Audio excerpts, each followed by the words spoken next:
नमस्कार मित्रों, धर्म मीमांसा में आप सबका स्वागत है। कृष्णाय वासुदेवाय हरे परमात्मने प्रणतक्लेशनाशाय गोविंदाय नमो नमः। वसुदेव सुतं देवं कंसचाणूरमर्दनम देवकी परमानंदम कृष्णं वंदे जगद्गुरुम।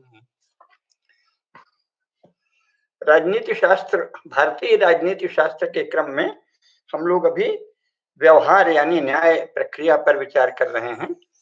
पहले हमने भारतीय न्यायालयों के जो विविध स्तर हैं, कुल से लेकर राज्य, सर्वोच्च राज्य तक, हाँ, उनके बारे में बताया। फिर अगर जो न्यायालय में विधिवत कोई प्रकरण जाता है तो वो कैसे उस पर विचार करें, उसकी एक पूरी व्यवस्थित प्रक्रिया हमारे शास्त्रों में लिखी है, जो प्राचीन काल में केवल सनातन धर्म के शास्त्रों में पाई जाती है।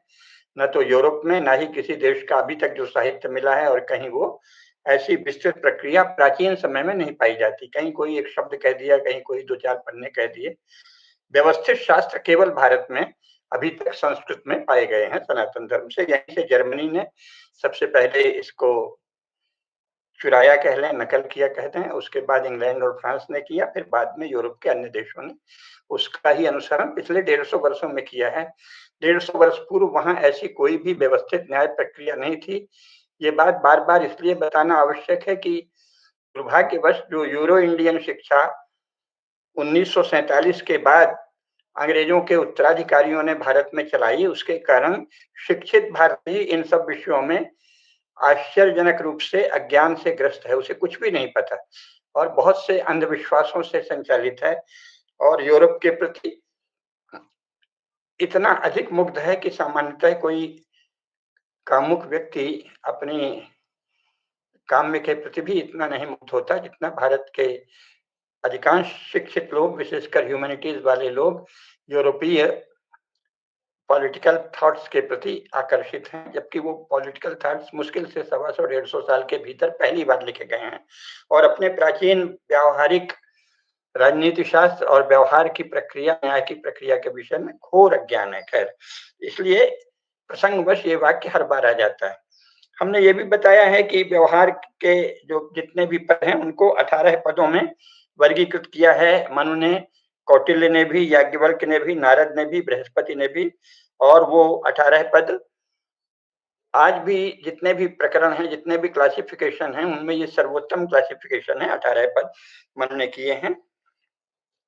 ये भी बताया है कि व्यवहार का अर्थ है झगड़ा या विवाद या मुकदमे का विषय। व्यवहार का अर्थ क्या है? झगड़े का विषय, मुकदमे का विषय, विवाद का विषय। और इसलिए जब उसका निर्णय होता है, वाद प्रतिवाद, फिर प्रक्रिया चलती है और अंत में निर्णय को ही व्यवहार की सिद्धि कहते हैं।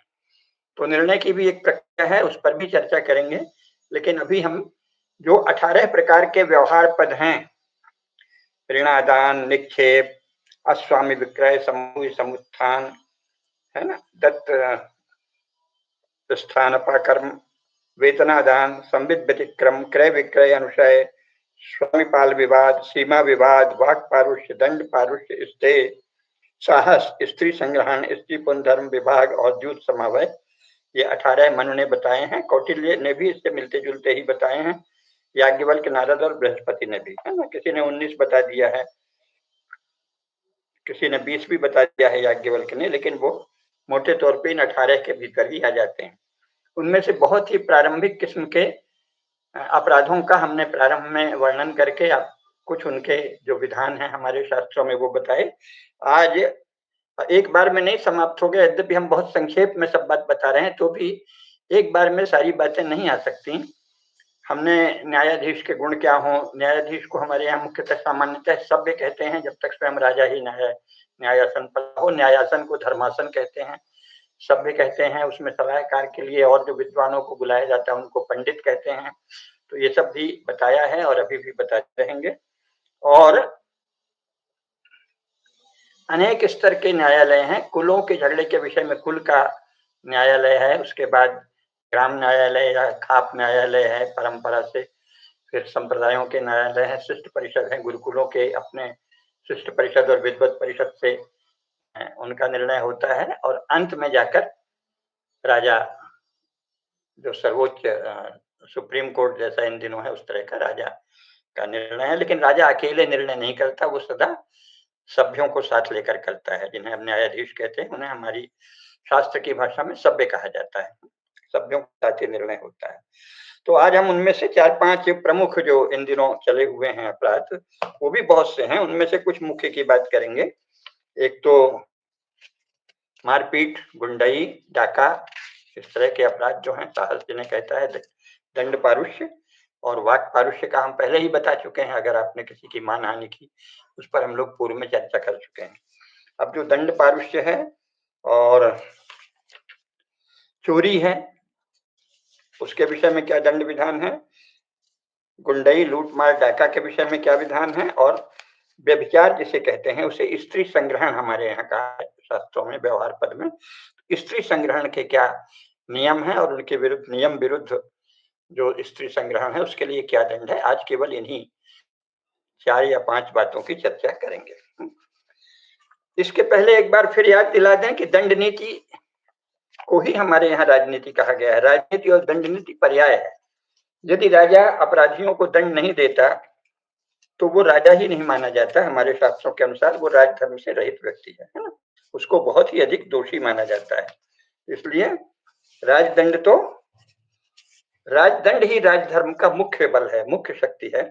और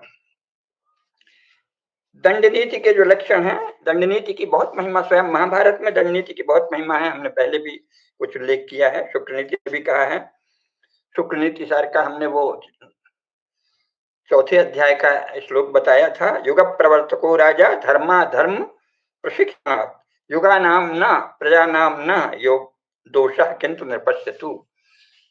अगर किसी राज्य में कोई अपराध ज्यादा बढ़ गया है, अधर्म बढ़ गया है, तो उसके लिए न तो युग दोष है कि अरे ये काल है, ये समय है, ये जमाना ऐसा है, ये पता नहीं किन चाटुकारों ने चला दिया, राजा के चाटुकारों ने ये बात चलाई है।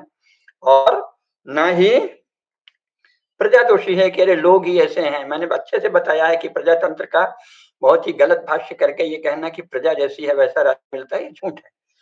तो युग प्रवर्तको राजा धर्मा धर्म प्रशिक्षणात् युगा नाम न प्रजा नाम न दोषा किंतु नृपस्य वै। और महाभारत भी क्या कहता है, बुद्ध चरित में भी कहा है।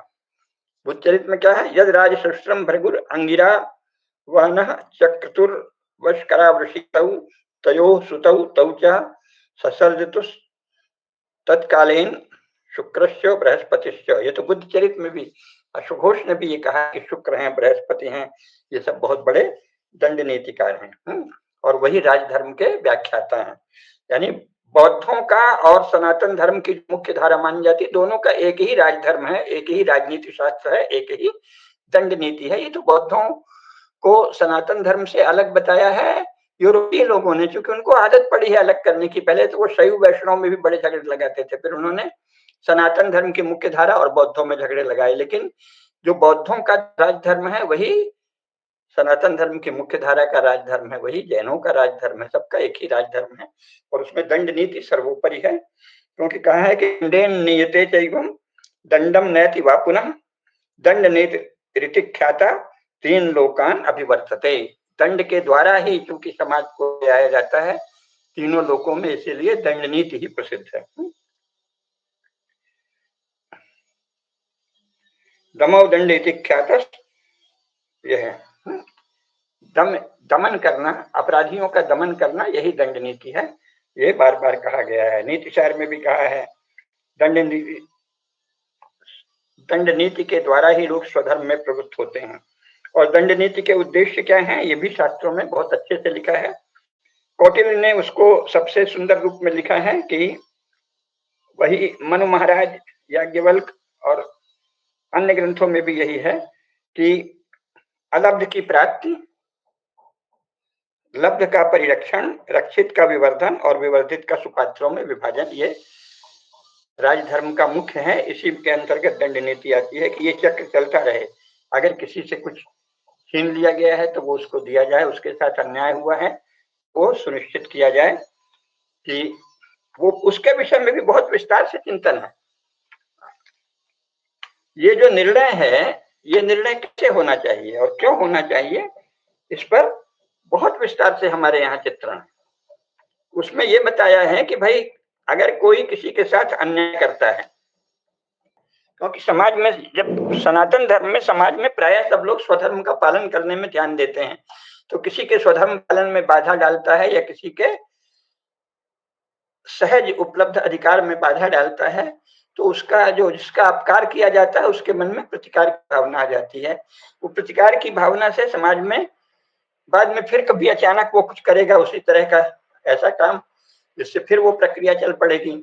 तो इसलिए निर्णय का जो जितने भी न्यायिक निर्णय हैं, जिन्हें व्यवहार की सिद्धि कहा है, निर्णय कहा है, उनका उद्देश्य ये है जिससे कि जिसके साथ अन्याय हुआ है उसको संतोष हो जाए।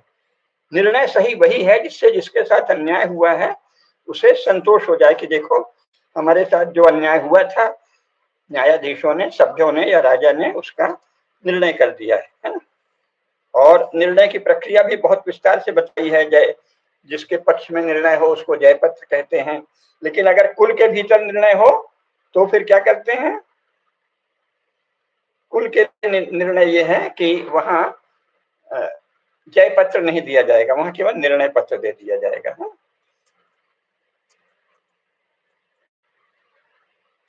अन्यथा जो कुल के बाहर के झगड़े हैं उसमें जिसके जो पक्ष जीतेगा उसे जय पत्र दिया जाएगा।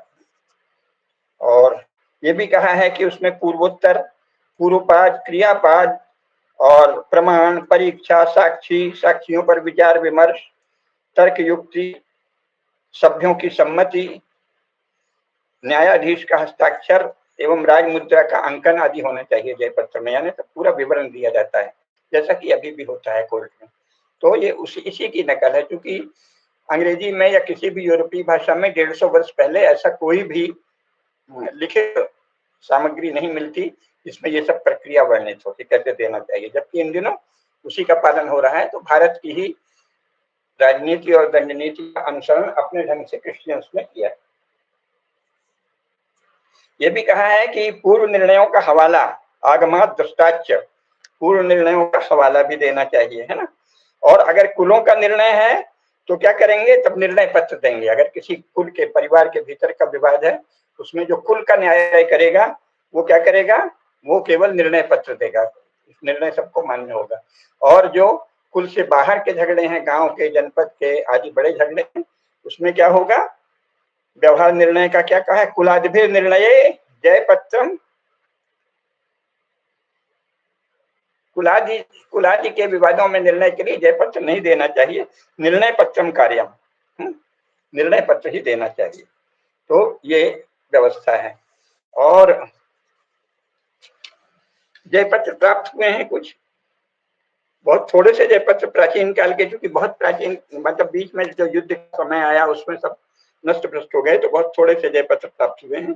फिर भी जावा में अभी भी हिंदू प्रभाव है, तो जावा द्वीप का एक ताम्र पत्र पर लिखित जयपत्र प्राप्त हुआ था, वो छपा हुआ है।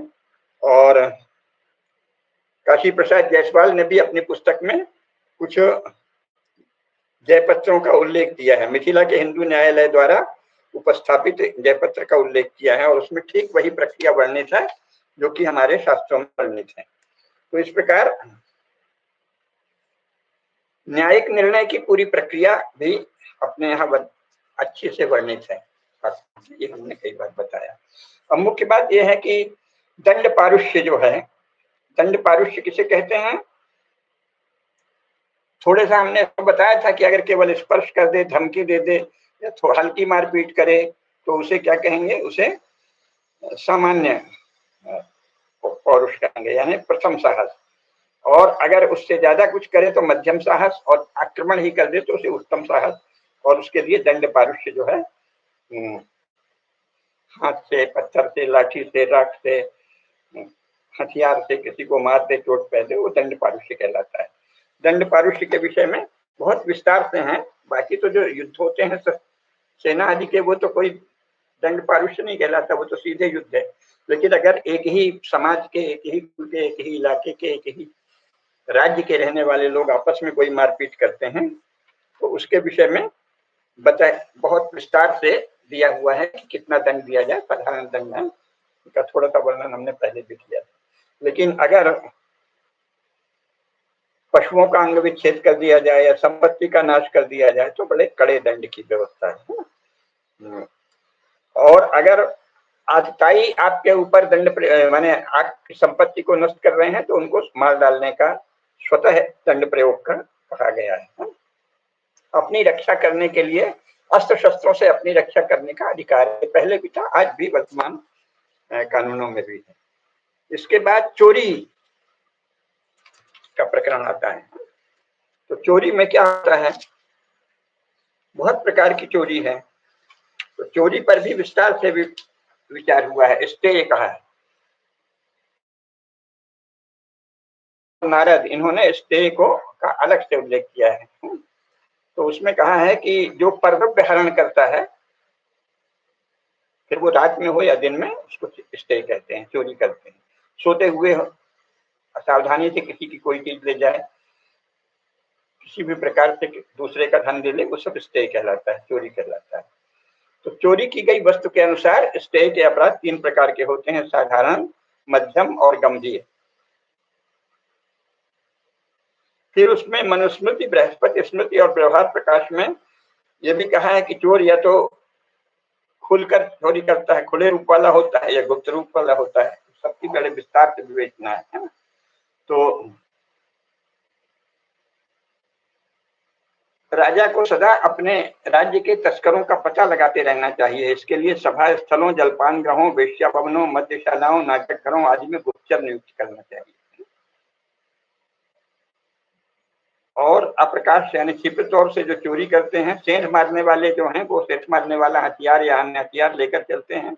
उनके भी प्रकार बताए हैं कि एक होता है उत्क्षेपक यानी उचक्का, जो किसी अन्य काम में लगे व्यक्ति का सामान उठा लेता है। आप इधर कहीं ध्यान गया, आपका उठा के भाग दिया, उसे उचक्का कहते हैं, उसे उत्क्षेपक कहते हैं। दो दीवार को तोड़कर या कुछ आपकी जाली काट के या किसी और तरह से उसे संधि भेदता कहते हैं। और जो यात्रियों को लूट ले उसे पांथगुट कहते हैं।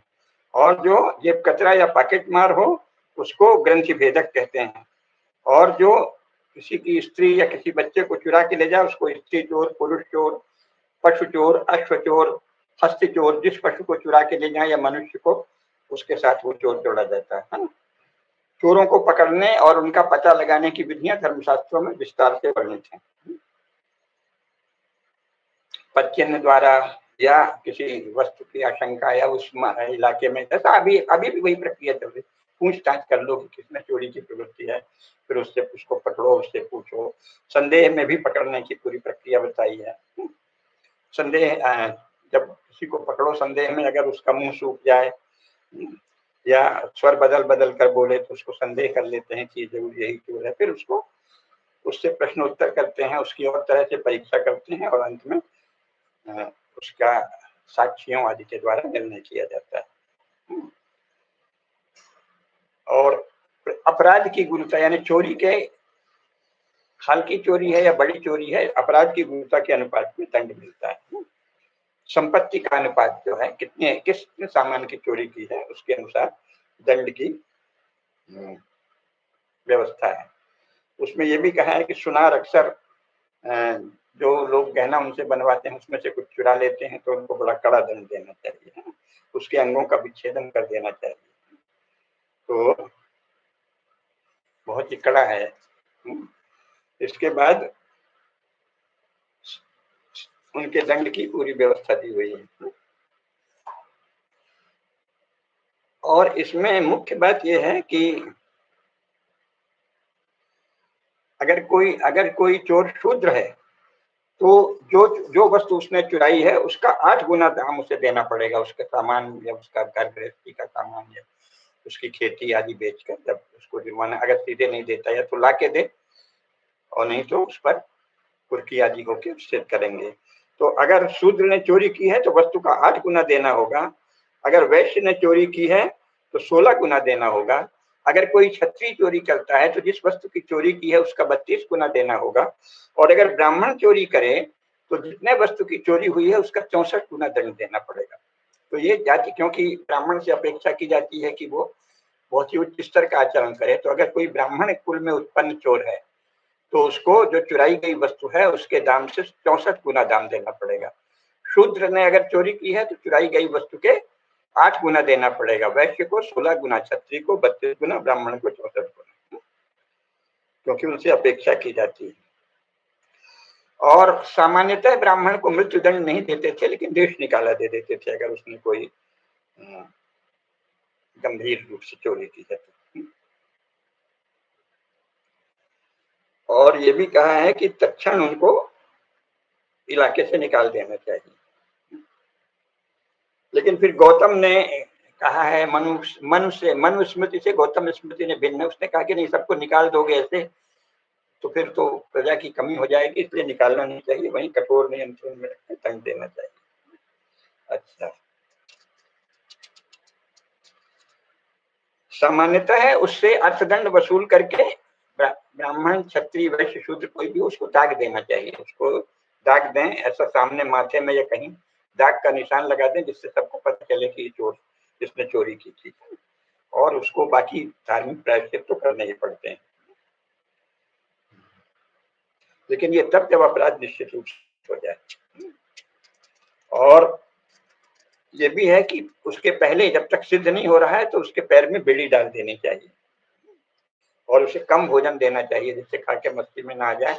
थोड़ा थोड़ा भोजन दे, भूख से परेशान हो, थोड़ा भयभीत रहे, थोड़ा कष्ट में रहे, तभी वो ठीक से बयान देगा, ठीक से वक्तव्य देगा। चोरों को जो लोग शरण देते हैं या भोजन देते हैं, किसी भी तरह का सहारा देते हैं, उन पर भी मनु और याज्ञवल्क्य ने दंड का विधान किया है। और लेकिन कुछ वस्तुएं ऐसी हैं, उनको आपने उसके स्वामी की आज्ञा के बिना भी ले लिया तो उसको चोरी नहीं मानी जाती है। चोरी एक अर्थ में कह दिया जाएगा, लेकिन उस पर कठोर दंड नहीं। ये भी व्यवस्था है समाज में। इष्ट और पूर्त के प्रति इतनी सजगता है कि कुछ वस्तुएं ऐसी हैं, अगर आपने उनको चुरा लिया तो निंदा की जाएगी, हल्का धार्मिक प्रायश्चित करने कहा जाएगा, लेकिन कोई आर्थिक या शारीरिक दंड नहीं दिया जाएगा। मनु ने, गौतम ने और याज्ञवल्क्य तीनों ने कहा है कि मान लो उनके अपने जानवरों के लिए घास थोड़ी चुरा ली, या ईंधन चुरा लिया, या फूल चुरा लिया, या गाय को खिलाने के लिए आपके पेड़ के पत्ते चुरा लिए बिना पूछे, तो इसमें इसको अपराध ही नहीं माना जाएगा और इसका कोई दंड नहीं दिया जाएगा। वैसे ही कहा जाएगा समाज में कि भाई चोरी से ले जाता है, उसकी निंदा हो जाएगी, इतना काफी है, लेकिन इसको अपराध नहीं माना जाएगा। इसलिए न तो कोई पाप माना जाएगा और ना ही उसमें कोई आर्थिक दंड दिया जाएगा। और कोई ज्यादा महंगी वस्तु बिना मांगे अगर ले ले तो उसमें फिर दंड का विधान है।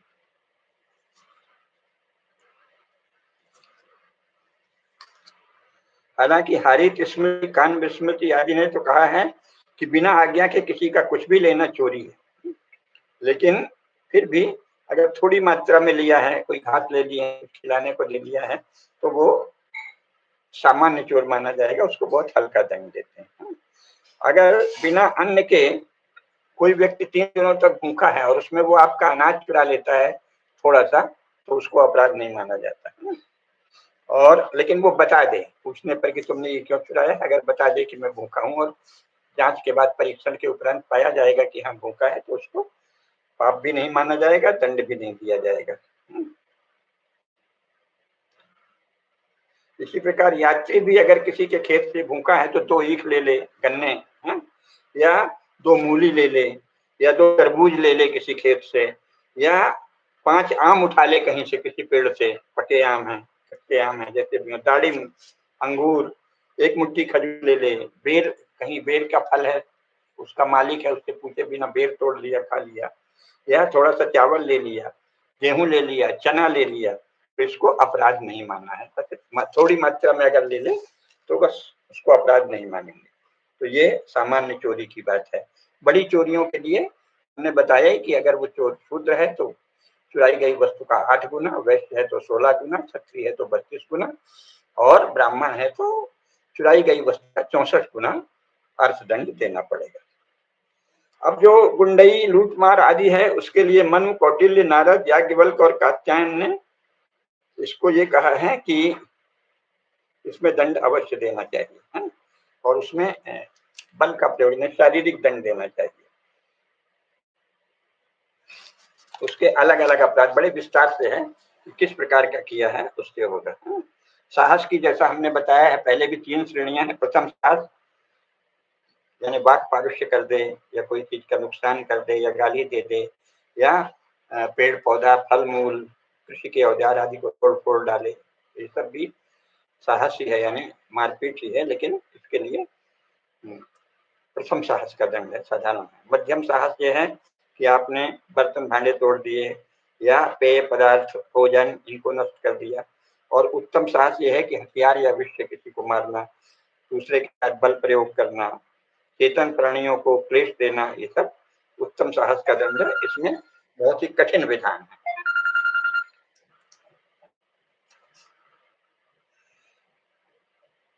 तो इन सब में बड़े विस्तार से दिया है ना। और साहस के अपराध और असावधानता से या त्रुटिवश किए गए अपराध में भेद बताया है। अगर जानबूझकर किसी ने मारपीट की है या आवेश में कर लिया है और तो हल्का सही किया है, जानबूझकर योजना ज्यादा मारा है, इसके लिए सब अलग अलग दंड का विधान। अच्छा, सामान्य रूप से किसी को उसके खेत से उसके हटा दिया जाए या खेत से धक्का दिया जाए, उसका सामान अनाज ले लिया जाए, तो उसमें 500 पर्ण का दंड है। और अगर वैसे ही कर दिया जाए आवेश में आके तो 200 पर्ण का ही दंड है। कर बड़े विस्तार से है। अगर सेंधमारी की है, घर में प्रवेश किया है या पड़ोसियों या कुलकों को हानि पहुंचाया है, तो उनको कठोर दंड दिया जाएगा। अब ये हो गए साधारण चोरी, बड़ी चोरी, दोनों का हमने बताया। सामान्य गुंडई मारपीट, डाका के लिए कठोर दंड है। अगर किसी ने डकैती की है तो उसे मृत्यु दंड दिया जाएगा। अब इसके बाद है व्यभिचार, स्त्री संग्रहण। स्त्री संग्रहण हमारे शास्त्रों में कहा गया है, पर स्त्री के साथ नियम विरुद्ध मिथुनी भाव को स्त्री संग्रहण कहा है, क्योंकि बहुत से नियम सम्मत मिथुनी भाव है कि उनकी सहमति से संपर्क हो सकता है, तो उसको स्त्री संग्रहण नहीं कहा। संग्रहण एक पारिभाषिक शब्द है, उसकी याज्ञवल्क्य स्मृति पर मिताक्षरा टीका ने कहा है कि मिथुनी भाव के लिए यानी समागम के लिए पुरुष और स्त्री का एक साथ होना संग्रहण। स्त्री पुंसयोर मिथुनो भावा संग्रहणम, स्त्री पुंसयोर मिथुनो भाव संग्रहणम, ये मिताक्षरा। और स्मृति चंद्रिका में कहा है संग्रहणम परिस्त्रिया सह पुरुष से संबंधा, परिस्त्री के साथ पुरुष के संबंध को संग्रहण कहा जाता है। अपरार आदि ने भी इस पर विचार किया है। तो एक होता है सामान्य संग्रहण, वो बताएंगे शास्त्रों में कई। और पाप मूलक संग्रहण 3 प्रकार का होता है, बल से किसी से संपर्क करे, या धोखे करे, या काम पिपासा से करे, तो इसको क्या कहा जाता है, ये इसको पाप मूल संग्रहण कहते हैं। बलात्कार से अगर करे स्त्री की इच्छा के विरुद्ध किसी गुप्त स्थान में, या चाहे सोची हुई से, तो उसमें या कोई भ्रमित हो उसके साथ अगर करे तो उसके लिए बहुत कठोर दंड है। और किसी को छद्म से या बहाने से बुला लिए, फिर उसको शराब आदि या धतूरा या कोई भी नशा दे दे, उसके बाद संबंध करे, तो उसको भी उसके लिए भी लिखा विधान है। और तीसरा ये है कि कोई स्त्री अगर दूती भेज कर बुलाई गई हो, या दोनों एक दूसरे के सौंदर्य से आकृष्ट हो गए हों और धन से आकृष्ट हो गए हों और समागम कर रहे हों, परंतु उनके विरुद्ध समागम की शास्त्र में अनुमति नहीं है, तो उसको तीसरा प्रकार कहते हैं।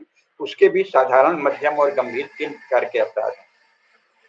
तो प्रथम प्रकार है कि कटाक्ष करना, मुस्कुराना, दूती भेजना, स्त्री के आभूषण और वस्त्रों को छूना। और दूसरा है कि फूल, अनुलेपन, फल, धूप, भोजन, वस्त्र, गुप्त बातचीत, ये। और तीसरा है कि सीधे समागम। तो इसके अलग अलग दंड हैं। मदन रत्न, व्यवहार प्रकाश आदि ने बलात्पूर्वक संभोग को साहस के अंतर्गत कहा है, उसमें बहुत कड़ा दंड का विधान किया है। बृहस्पति के अनुसार अगर समान जाति की स्त्री से कोई साहस पूर्वक समागम करे तो उसकी संपूर्ण संपत्ति छीन लेनी चाहिए, है ना। और उसका जो रतिदंड है और अंडकोश है वो काट देना चाहिए, साफ साफ कहा गया है। शिश्न काट देना चाहिए, अंडकोश काट देना चाहिए, और फिर गधे पर चढ़ाकर घुमाना चाहिए। किंतु अगर स्त्री की सहमति है तो फिर इस दंड का आधा ही लगेगा। मतलब हो सकता है कि शिष्य नहीं काटा जाए, लेकिन बाकी गधे में चढ़कर घुमा दिया जाए। और कात्यायन ने तो कहा है कि अगर बलात्कार करे तो उसको मृत्युदंड देना चाहिए, क्योंकि वह सदाचार के विरुद्ध है। तो कात्यायन के अनुसार बलात्कारी को मृत्युदंड ही मिलना चाहिए। जिसने बलात्कार किया है उसको मृत्युदंड मिलना चाहिए, ये कात्यायन का कहना है। अगर धोखे से समागम कर लिया है, बलात्कार नहीं किया है लेकिन किसी और तरह से बहला के किया है, तो उसकी संपूर्ण संपत्ति छीन लाएगी। और अगर स्त्री सहमत होकर विचार की है तो उसके माथे पर योनि का चिन्ह बना दिया जाएगा, और जो व्यभिचारी पुरुष है उसको बस्ती से बाहर कर दिया जाएगा। बलात्कार एवं धोखे से संभुक्त नारी को, जिसके साथ धोखा किया जाए या बलात्कार किया जाए, ऐसी स्त्री को कोई भी दंड का कोई विधान नहीं है। केवल उसको एक पराक नाम का या कृच्छ नाम के 2 प्रकार के प्रायश्चित हैं कि मैं दूषित हो गई हूँ, और वो शुद्ध हो मान ली जाएगी। उसके बाद प्रायश्चित से पवित्र जब तक नहीं हो जाती तब तक उसको घर में सुरक्षा के भीतर रहना होता है, और श्रृंगार बनाव नहीं करेगी कुछ दिन, और पृथ्वी पर सोएगी, और भोजन आदि उसको मिलेगा, वस्त्र भी मिलेगा, लेकिन सादगी से रहेगी। और कृच्छ यानी उसको एक तरह से उपवास और तप और भगवान का भजन सादगी से रहना रहेगा। तो उसने प्रायश्चित कर लिया है। प्रायश्चित के उपरांत कोई एक प्रायश्चित तो पंडित लोग बताएंगे, धर्म के ज्ञाता विद्वान बताएंगे, उतना प्रायश्चित करने के बाद वो स्त्री पूर्व स्थिति को प्राप्त कर लेगी। जो स्त्रियों के अधिकार होते हैं, जिनको हमने अपनी समाजशास्त्र की पुस्तक में बताया है, यहाँ भी अगर समय रहा प्रसंग रहा तो बताएंगे, तो वो सब अधिकार प्रायश्चित के उपरांत दूषित स्त्री को पुनः प्राप्त हो जाते हैं। और सहमति से व्यभिचार करने पर दंड मिलेगा। भले आपने सहमति से किया है, लेकिन जो अगम्य गमन है, जिसके साथ नहीं करना चाहिए, उसके साथ समागम हुआ है, तो दंड दिया जाएगा। और शिश्न काटने, नाक काटने, कान काटने, अलग अलग स्मृतियों में अलग अलग विधान। और अगर दोनों की सम्मति से हुआ है तो केवल निकाल के बाहर कर देना चाहिए। एक सामान्य नियम कात्यायन ने यह बताया है कि पुरुष को जितना दंड मिले, स्त्री को उसका आधा दंड ही मिलना चाहिए। जैसे अगर पुरुष को मृत्युदंड मिले तो स्त्री का अंग विच्छेद कर देना चाहिए। अगर पुरुष का अंग विच्छेद है तो स्त्री को केवल दाग देना चाहिए। इस तरह से स्त्री को पुरुष का आधा दंड मिलना चाहिए। और किन किन स्त्रियों से समागम करना पाप है और किन से समागम अगर उनकी सहमति हो तो अनुमति है, इसका भी धर्मशास्त्रों में बड़े विस्तार से विधान है ना। लेकिन कुछ जो एकदम वर्जित हैं, अगम्य हैं, उनके साथ समागम करने पर शिश्न कर्तन होता है, जो आपका रतिदंड है उसको काट दिया जाता है। जैसे कि विमाता सौतेली माँ हो, या माँ की बहन हो, या सास हो, या चाचा चाची, मामा मामी, चाची या मामी हो, है चाचा या मामा की पत्नी यानी चाची या मामी हो, या फूफी हो, पिता की बहन हो, या मित्र की पत्नी हो, या शिष्य की पत्नी हो, या बहन हो, या बहन की सखी हो, या वधू हो, या पुत्री हो, या गुरु पत्नी हो, या अपने गोत्र वाली कोई अच्छी स्त्री हो, या शरण में आई हुई कोई स्त्री है, या कोई राजकुमारी या उच्च कुल की स्त्री है, या सन्यासिनी है, या धात्री है, धाय दूध पिलाने वाली, या साध्वी उच्च जाति की किसी भी स्त्री से समागम करने पर शिश्न कर्तन प्रतिदंड को काट दिया जाएगा, अंगच्छेद कर दिया जाएगा और निकाल दिया जाएगा। अच्छा, और प्रायश्चित भी इसका फिर कुछ नहीं है। प्राणदंड या निकाल दें, या तो मृत्युदंड मिलेगा या अपने क्षेत्र से निकाल दिए जाएंगे। तो ये कठोर व्यवस्था थी, जिसके कारण सामान्यतः लोग इस प्रकार के समागम से सदा बचते थे कि भाई बहुत कठोर दंड होगा, है ना। और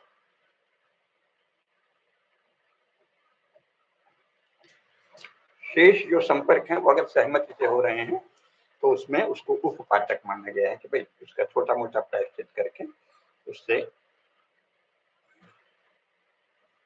शुद्ध मान लिया जाएगा, लेकिन सहमति से हो परस्पर।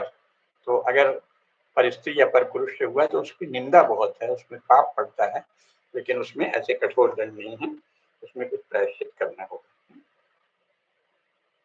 इस प्रकार दंड की बहुत कोटियां दी हुई हैं और कठिन दंड है। लेकिन जैसे गौतम और मन, व्यभिचारिणी स्त्रियों के लिए भी कठोर दंड है। गौतम ने और मन ने तो कहा है कि व्यभिचारिणी को कुत्तों से नचवा डालना चाहिए, लेकिन याज्ञवल्क्य का अलग अलग आचार्यों का अलग अलग मत है। याज्ञवल्क्य कहते हैं कि नहीं, कुत्तों से नहीं नचवाओ, सिर्फ उसके किसी अंग छेदन कर दो। और अगर कोई पुरुष ऐसा करता है तो उसके रतिदंड को शिष्य को काट दिया जाएगा। और विवाहित नारी के साथ संभोग करने पर शिष्य एवं मंड काट लेने का विधान है। अविवाहित नारी के साथ किया तो संपूर्ण संपत्ति छीन ली जाएगी। और फिर ये इन सबका आधार क्या है? स्त्री पति पत्नी का धर्म बड़े विस्तार से धर्मशास्त्रों में प्रतिपादित है। और क्योंकि आप पति या पत्नी के धर्म को भंग करते हैं, बाधित करते हैं, अतिक्रमण करते हैं, इसलिए ये दंड दिया है। ये उन्होंने बहुत अच्छे से किया है। तो ये हमने आज बताया आपको कि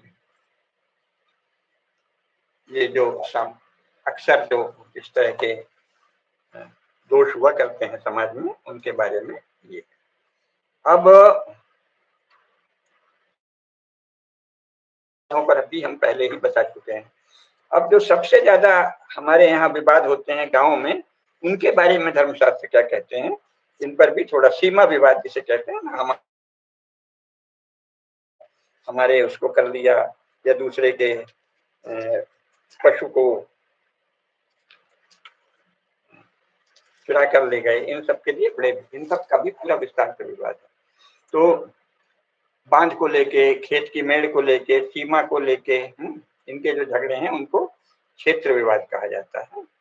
तो सीमा को लेकर सीमा विवाद भी कहेंगे, क्षेत्र संबंधी हो तो क्षेत्र विवाद है। भूमि संबंधी विवाद के कात्यायन ने 6 प्रकार दिए हैं। अधिक भूमि मांगे किसी से, जो हमारा है उससे ज्यादा भूमि पर अधिकार जमाए, या दूसरे को कम भूमि दे बंटवारे में, या अंश का अधिकार जताना, या दूसरे के अंश या भाग को न मानना, या न भोगी हुई भूमि पर भोग जताना, और सीमा। इन सबसे इनके बारे में विस्तार से विचार है। सीमाएं 5 प्रकार की हैं, नारद ने स्पष्ट बताया। एक तो ध्वजिनी है, यानी अगर पेड़ लगे हैं सीमा पर, उनको लेकर कोई विवाद हो रहा है, अथवा मत्स्यनी है, मछलियों वाली तालाब और जलाशयों के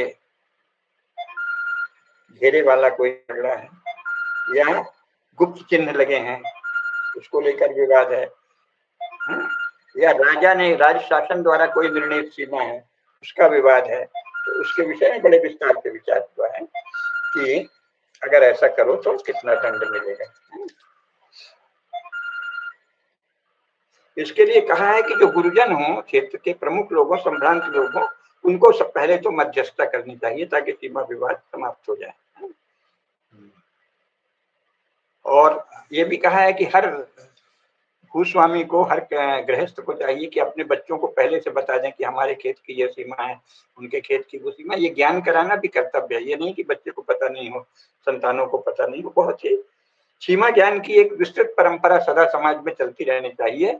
ये धर्मशास्त्रों ने बड़े विस्तार से लिखा है। मनु ने भी लिखा है, याज्ञवल्क्य ने भी लिखा है, कौटिल्य ने भी लिखा है।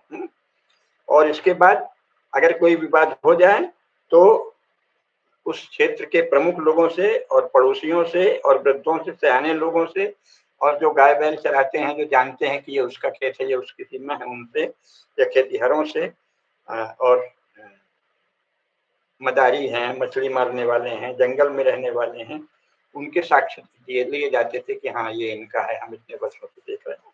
इसमें साक्षी का विस्तार से विचार। साक्षी का भी है कि अगर वो उच्च जाति का, उच्च कुल का है तो उसके साक्षी को ज्यादा महत्व दिया जाएगा, और निम्न कुल का है तो उसके थोड़ा कम महत्व दिया जाएगा। इसके विस्तार से विचार।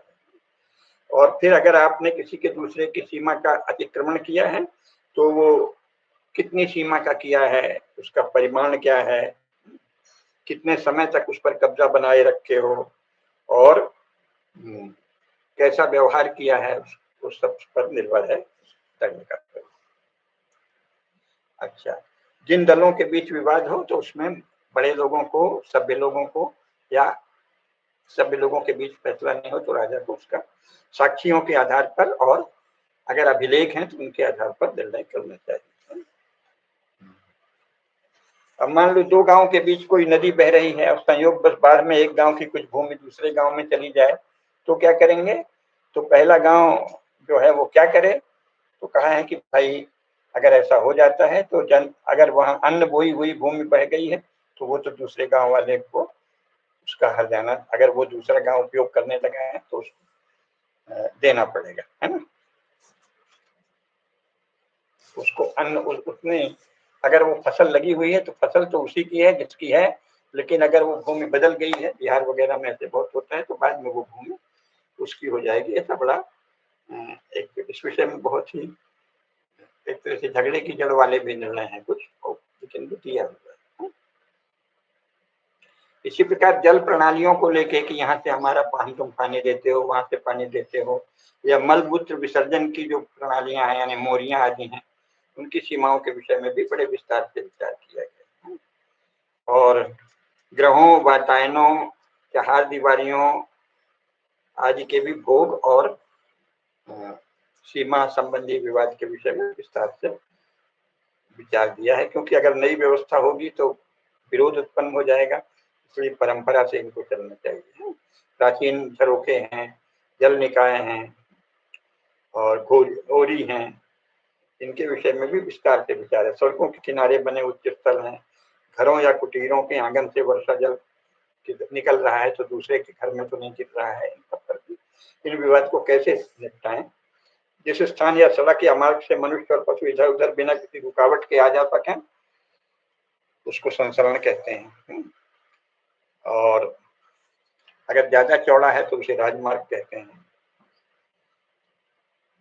कौटिल्य आदि ने भी राजमार्गों, जनमार्गों और ग्रहों के पास कैसे स्वच्छता रहनी चाहिए, मलमूत्र जो त्याग करेगा उसको दंड दिया जाएगा, सड़क के किनारे आप मलमूत्र विसर्जन नहीं कर सकते, है?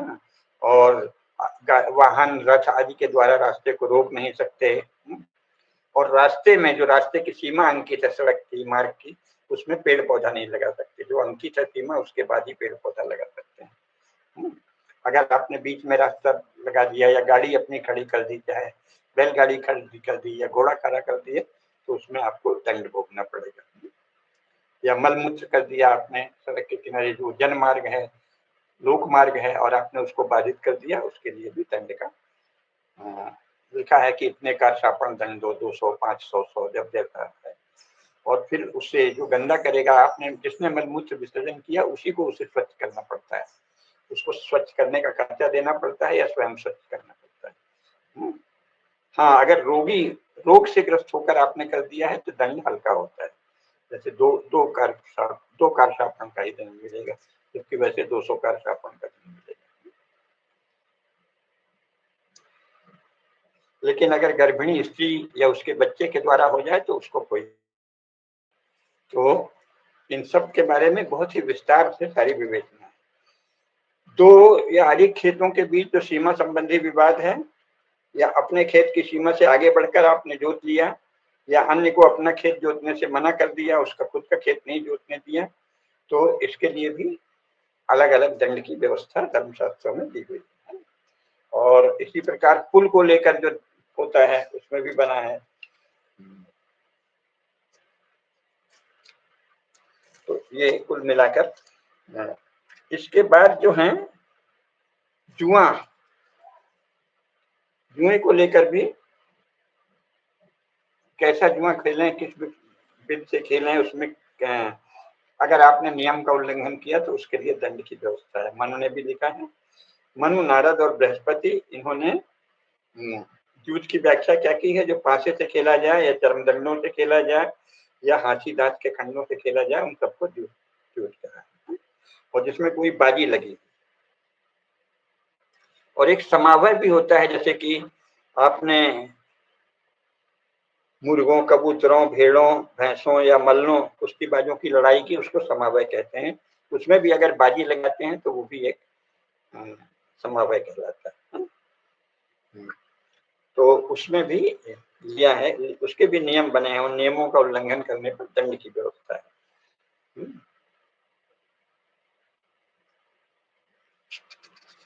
मनु ने तो सभी प्रकार के जूत को वर्जित ठहराया है, किंतु अन्य लोगों ने कहा है कि नहीं, बीच बीच में जूत ग्रह होने चाहिए।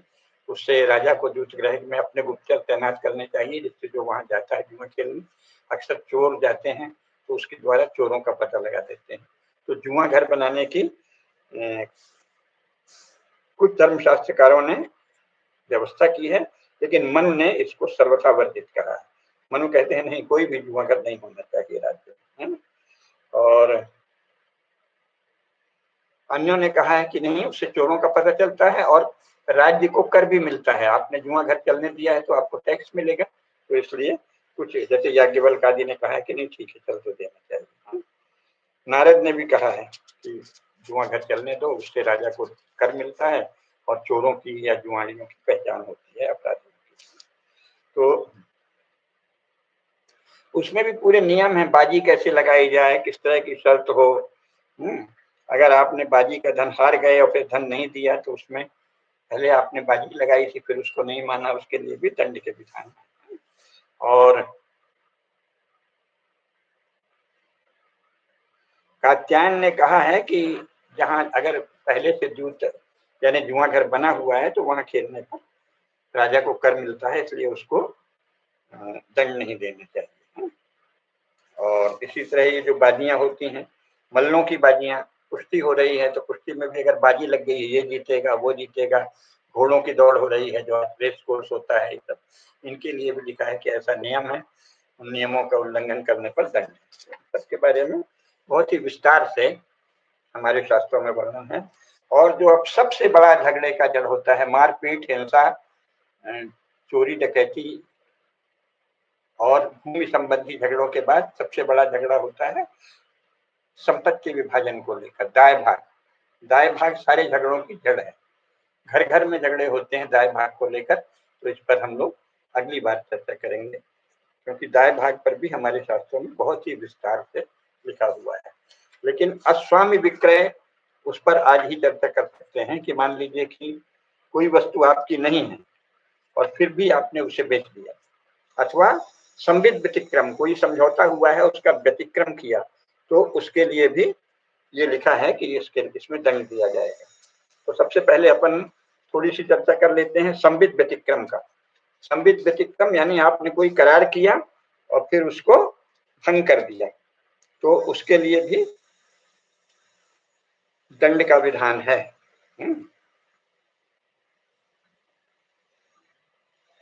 और अस्वामी विक्रय के लिए भी दंड का विधान है।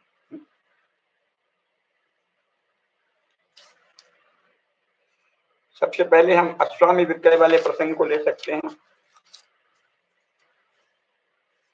स्वामित्व की सदा से बहुत परिभाषा रही है, उसके नियम है, उस पर हम लोग समाज शास्त्रीय चर्चा के समय फिर चर्चा कर लेंगे। स्वामित्व, स्वत्व का उद्गम कैसे होता है, स्वत्व की क्या स्थापना है, जो आधुनिक यूरो इंडियन राज्य ने अस्वीकार कर रखी है कई सीमाओं में, लेकिन हमारे यहाँ स्वत्व पर और दाय भाग पर बड़े विस्तार से विचार हुआ है।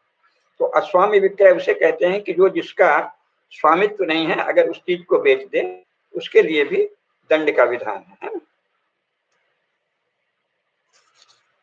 तो इस पर हमारे शास्त्रों में विचार गया है कि अगर आपको किसी ने कोई वस्तु रहन रखी और फिर आपने उसे बेच दिया तो उसके लिए दंड है, या आप जो है आपकी वस्तु नहीं है, बस आपके यहाँ समय छोड़ गया कोई कि हमारा देखना, आपने उसे अपना बता दिया या उसको बेच दिया, उसके लिए भी दंड का विधान है ना। और कोई सामग्री दी कि उसको दे जाना, दूसरे को दी जाने वाली सामग्री है, आपने दूसरे को नहीं दी, स्वयं रख ली, तो वो फिर उसको बेच दिया, तो वो अस्वामी विक्रय है। या कोई चोरी की चीज आपके यहाँ आई, फिर आपने उसे बेचकर पैसे कमा लिए, वो अस्वामी विक्रय है ना। और कोई आपके घर में अपनी बात चीज भूल गया, फिर आपने उसे रख लिया, फिर उसे बेचा, तो वो सब अस्वामी विक्रय के अंतर्गत आता है। तो अस्वामी विक्रय पर ये भी कहा है कि जो वस्तु आपकी नहीं है अगर आप उसे दान करेंगे तो दान का कोई फल नहीं मिलेगा, बल्कि पाप पड़ेगा, दोष पड़ेगा। और खरीदने वाले व्यक्ति को भी चाहिए कि वो पता कर ले कि ये वस्तु इसी की है कि नहीं। चोरी का माल खरीदने वाले के लिए भी दंड का प्रावधान है, दंड का भागी होगा, और जो बेचेगा उसके लिए तो है ही। जैसे मान लीजिए कि कोई किसी नौकर से बिना स्वामी की आज्ञा के कोई वस्तु वो बेच रहा है, तो बेचने वाला नौकर भी दोषी है, और जो उससे उसकी वस्तु खरीदेगा वो भी दोषी है। या बहुत कम दाम में, सस्ते दाम में खरीद लिया, या आधी रात में खरीद लिया, या ऐसे समय में खरीद लिया जब लोगों का ध्यान नहीं है, तो उन सब में दंड का विधान। और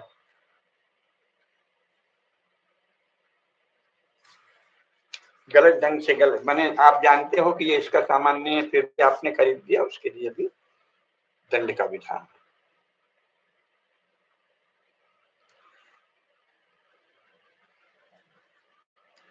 अस्वामी विक्रय में साक्षियों और संबंधियों के प्रमाणों के अतिरिक्त किसी अन्य मनुष्य या दैवी प्रमाण की आवश्यकता नहीं है, ऐसा कात्यायन का कहना है। अगर सिद्ध हो जाए कि ये वस्तु इसकी नहीं है, जो साक्षी से या अन्य प्रमाणों से पता चल जाता है, तो उसमें तो दंड देना ही पड़ेगा। इसी प्रकार राज्य कर्मचारी अगर शासन की कोई वस्तु बेच देते हैं, तो वो भी अस्वामी विक्रय कहलाता है, और उसमें भी दंड देने का होता है। तो इसी प्रकार संबित व्यतिक्रम जो है ना, आपने कोई करार किया और फिर उसको भंग कर दिया, इसी को समय समय भी कहते हैं, संबित भी कहते हैं, समझौता भी कहते हैं, नियम पत्र भी कहते हैं। तो उनको भंग करने पर दंड का विधान है। वो कहते हैं कि चाहे वो भले किसी नास्तिक का निगम संघ हो या किसी का भी संघ हो, संघ के जो नियम है वो आपको मानना पड़ेगा, अन्यथा आप उस संघ से संपर्क ही क्यों रखते हैं। तो और ये भी कहा है कि राजा का कर्तव्य है कि अगर जो निगम है, जो श्रेणी है, जो संघ है व्यापारियों के, उनकी रक्षा करे, उनको सुरक्षा प्रदान करे। ऐसा नहीं हो कि कोई भी उनके सामान को छीनने की कोशिश करे या कुछ और करे। तो उसमें संघों की मान्यताएं भी प्राचीन काल में बहुत थी। जो व्यापारियों के संघ हैं, अलग अलग जातियों के संघ हैं, उनका जो संघ होगा वो कहेंगे भाई हमारे यहाँ ये परंपरा है, तो वो राज्य के द्वारा, शासन के द्वारा मान्य होती थी। अगर उस के निगम के, श्रेणी के, पूग के मुखिया ने बता दिया या हम लोगों ने बता दिया कि हाँ, उसके मुख्य लोगों ने कि हमारे यहाँ ये नियम है, तो उसी नियम का पालन उससे संबंधित विवाद में किया जाएगा।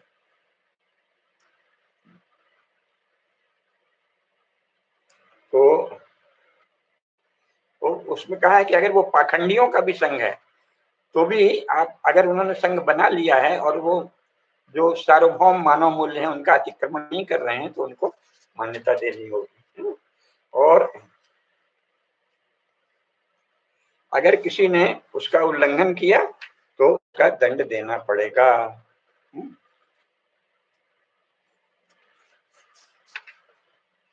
इसी प्रकार क्रय विक्रय, माने आपने कोई चीज बेच दी और फिर बाद में आप पछता रहे हैं, तो आप सामान्यतः उसे वापस नहीं ले सकते, या उसकी प्रक्रिया करके जिसको बेचा है उसको मनाना पड़ेगा, उसको उसका दाम देना पड़ेगा। वो हो सकता है वो कहे कि नहीं, हमें ये नहीं चाहिए। उसमें भी आप, फिर आपने एक बार बेच दिया तो आप ऐसे जबरदस्ती उससे नहीं छुड़ा सकते कि लो पैसा ले लो और हमें वापस कर दो। अगर वो नहीं तैयार है तो आप उसका कुछ नहीं कर सकते, है ना। आपने बेच दिया और वो सामान नहीं दे रहा है, तो उसके लिए भी फिर न्यायालय जाना पड़ता है। उसको कहते हैं विक्रय असमाधान। बेच दिया और बेच देने के, मान लो आपने कोई भी बात, कोई किसी ने कहा कि लो हम ये वस्तु इतने में देते हैं, और उसने रुपया दे दिया और उसके बाद आपने उसको वो वस्तु नहीं दी, उसका भी जाहिर है दंड देना पड़ता है। या आपने खरीदा और उसके बाद कहा नहीं नहीं ये तो अच्छा नहीं है और ये तो बेकार है और वापस ले लो, तो अगला ले ले, आपकी उसकी सज्जनता है अगर ले ले, अन्यथा आप उसको जबरदस्ती वापस नहीं कर सकते, उसके लिए भी दंड का विधान है। तो चल संपत्ति और अचल संपत्ति दोनों का है कि जो संपत्ति जिसके स्वत्व में है वो उसकी बिक्री कर सकता है, लेकिन बिक्री करने के जो नियम है उसका पालन। अगर बिक्री की हुई वस्तु क्रेता मांगे वापस या विक्रेता न दे, तो उसका नियम है, वो बताएगा कि भाई नहीं, सचमुच इस कारण से हम नहीं दे सकते। अगर वो संतोषप्रद कारण बता देता है तो ठीक है, अन्यथा अगर क्रेता कह रहा है कि नहीं हमें वापस चाहिए, तो उसके लिए भी पंचायत होती है, उसको देना ही पड़ेगा। इसके भी बड़े विस्तार से। इसी प्रकार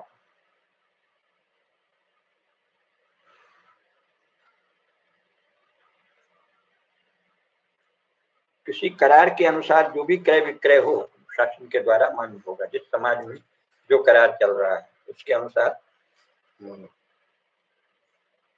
लेकिन ये भी कहा है कि अचल संपत्ति जो है, परंपरा से चली आई भूमि आदि है, उसका दान सामान्यतः किसी को नहीं करना चाहिए। और इसी तरह अगर स्वामी और पाल जो उनके द्वारा पालित लोग हैं उनके बीच विवाद हो, जैसे पशुओं का स्वामी है और उनका रक्षक नौकर है, वो चरवाहा है, उसके बीच विवाद हो, तो उसके लिए भी नियम बना है कि कैसे, अगर चरवाहा है या कोई घर का नौकर है उसके साथ वेतन तय है कि नहीं है।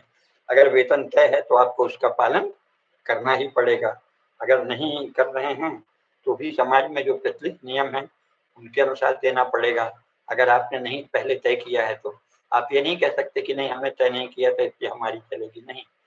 या तो आप पहले से तय कर लें नौकर की का वेतन या चरवाहे का वेतन, और अगर आपने तय नहीं किया है तो जो समाज में चल रहा है उतना देना पड़ेगा। या जो उससे करार किया है किसी के सामने अगर बता दिया तो करार किए हुए के अनुसार देना पड़ेगा, अन्यथा आप दोषी हैं। और इसी प्रकार रक्षकों के कर्तव्य भी हैं कि कोई चुरा न ले। ये नहीं कहें कि हम तो सब सामान देख रहे थे, कोई चुरा ले गया तो हम क्या करें। इसका भी सब पूरी व्यवस्था शास्त्रों में बड़े विस्तार से। और किसी कीड़े आदि ने कोई नुकसान कर दिया, अगर आप उसकी रक्षा कर रहे हैं तो आपकी जिम्मेदारी है।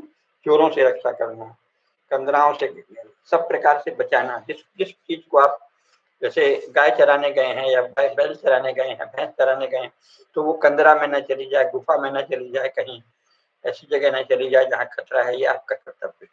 अगर आप उसे जाने देते हैं तो लापरवाही है, उसका भी करना है। तो इन सभी विषयों में बड़े विस्तार से व्यवस्थाएं हैं। सार ये है। अन्य जो संपत्ति के विभाजन संबंधी जो विवाद है उस पर हम लोग अगली बार बात करेंगे।